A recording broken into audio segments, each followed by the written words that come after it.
So, Summer, there seems to be some kind of misconception that if you're struggling to close sales, the main solution is just post more content, buy more ads, basically get more visibility. That doesn't seem to necessarily always guarantee more revenue. No. Why do you think that is? I'm going to start with inbound does not work like it used to. A lot of people, if you've been in the game for several years, we got a little spoiled. Inbound marketing, demand gen, things like that were super hot, like pre COVID. You could put up a website, you put up some great content, you do some demand gen, some thought leadership, and people would come, they would sign up for your webinars, they would download your lead magnets, and you would have people that your sales team could talk to, like a nice funnel, or you if you're running your own business.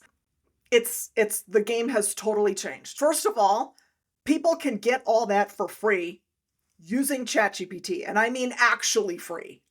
My free, 10 tips on whatever. Okay, yeah, but it costs your email address. Now you don't have to give up your email address. You can go to ChatGPT and ask it whatever you want. So unless your lead magnet has like really valuable subject matter expertise, like I'm talking like knowledge stuff that you had to go to school for, people are not going to cough up their email address to get that.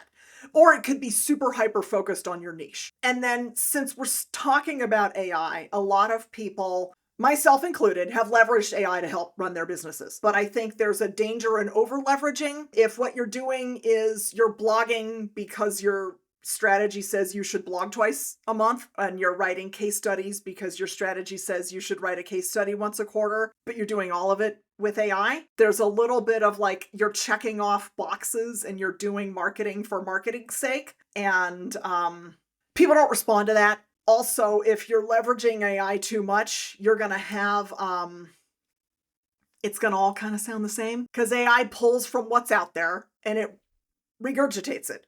And so if really all you're doing is that, what value are you adding? And then you kind of lose your audience if it's just generic.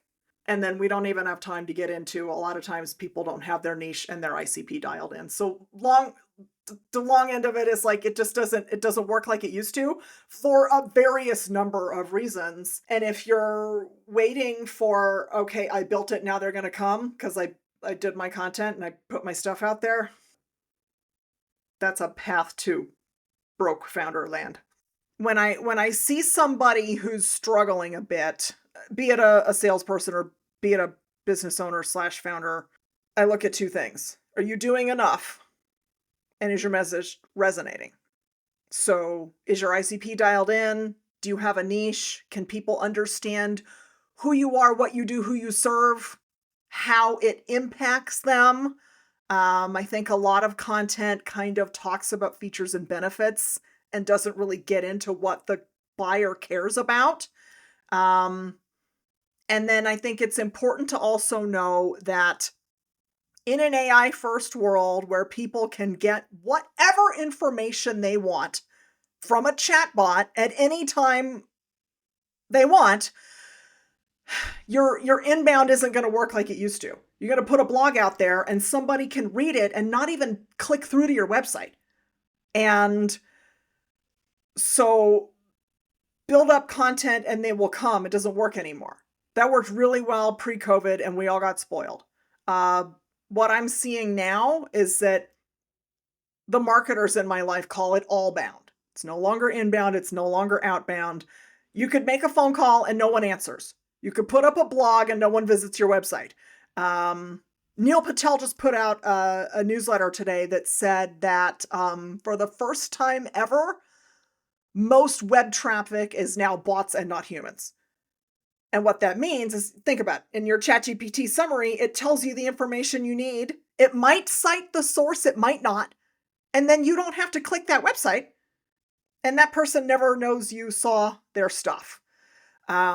So what I'm seeing that works, and when I say you're not doing enough, you might not be doing enough of the right stuff.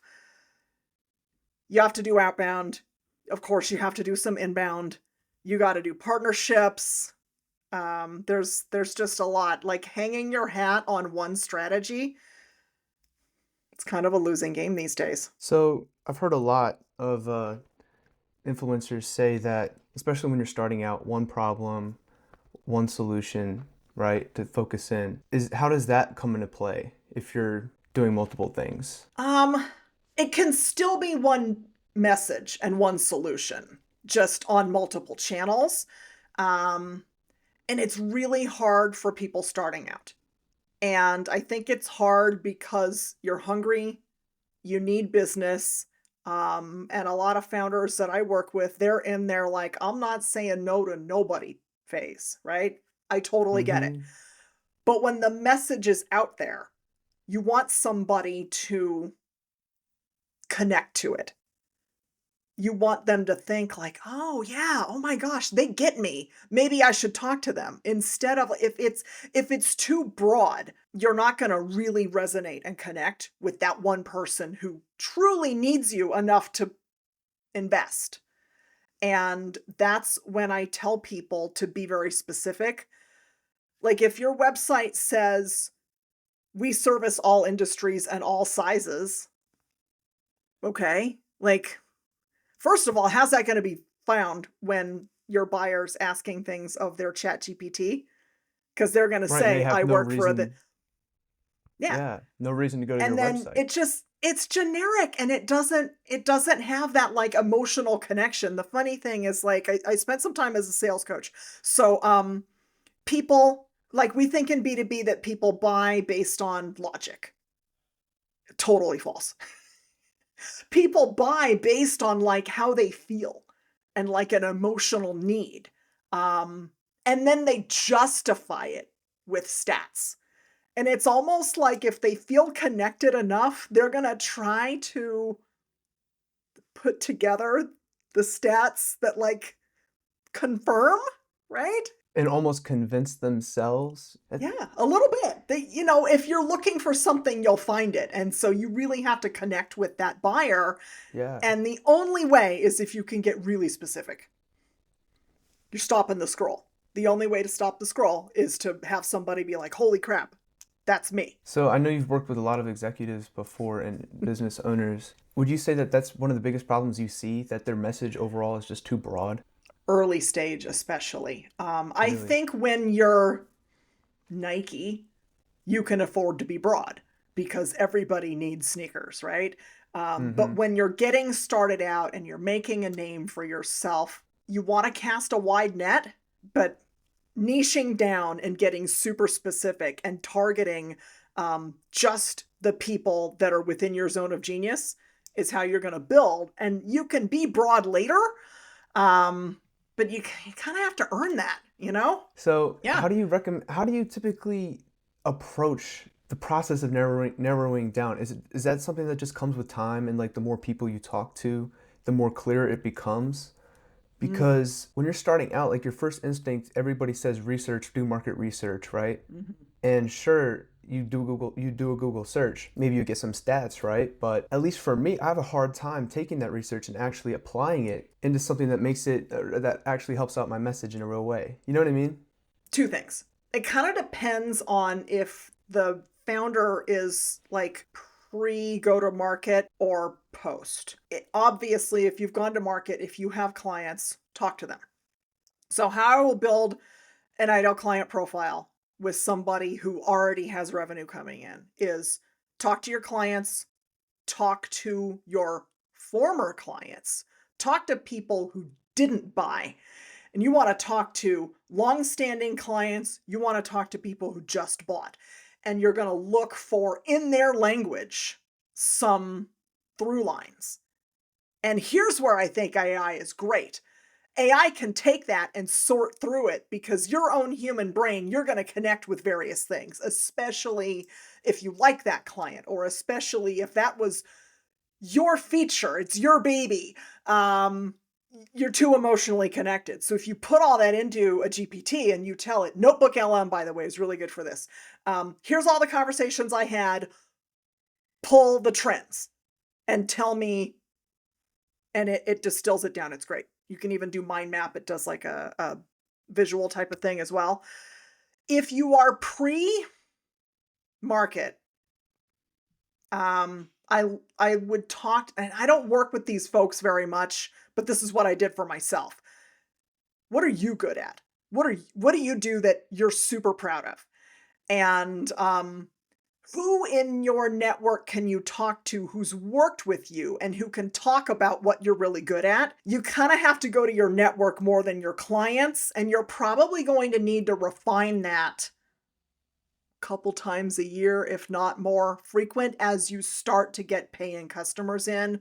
But you always should start with feedback from people who, instead of a Google, like people who know you and have worked with you in some capacity.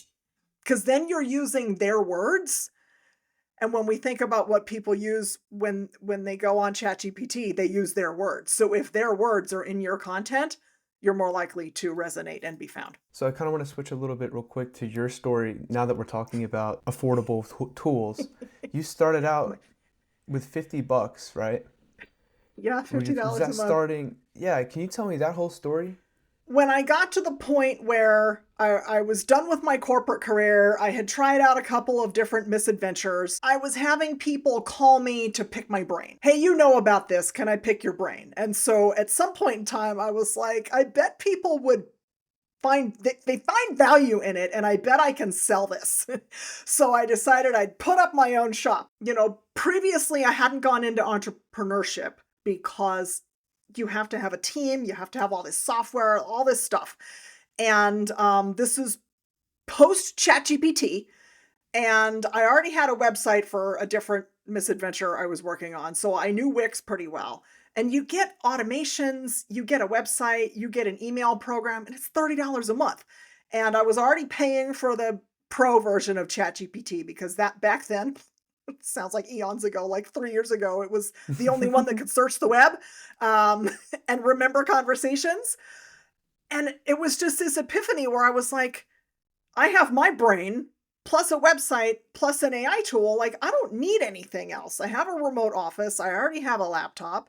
And the fact that the tech was so cheap and so accessible and so good was what gave me the confidence that, like, I don't need a team. I can just do this for me. And so also it was like, what have I got to lose? Like, it's like $50 a month. I'll give it a go. So yeah, that's what I did. And I'm layering in some free tools there as well. I had a free Gmail, other free things that I've forgotten about now, but yes. And then a couple months later, when I realized I had proof of concept, I wrote a blog about it because that's what people were starting to come to me to pick my brain about, was like, how'd you get started?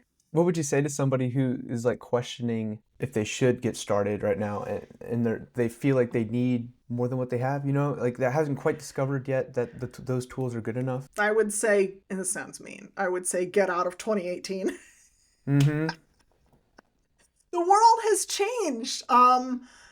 That's like the beauty of AI, and one of the reasons why I'm such a super fan is I do see people who ordinarily would not have felt confident to make a bet on themselves because that was an expensive bet. It's a really low bet. What I would tell people, and I wish I had had the option of doing this, start it out as free as you can be, and like in your spare time. It's, you have your 9 to 5, this is your 5 to 9. After dinner, on the weekends, do a little bit of this and that, and experiment while you still have the benefit of a corporate job, or if you're young, free rent from your parents. Whatever you have that you're good at, that you're passionate about, you could do something with that. It doesn't have to be some big flashy thing. It can be, this is really annoying. I wish somebody would do something about that. You could be solving a boring problem that everyone has. It doesn't have to be flashy. There's plenty of smart people who would work hard at solving a problem only they care about but everybody else has. Find common problem that people are willing to spend money to fix it. There's a company.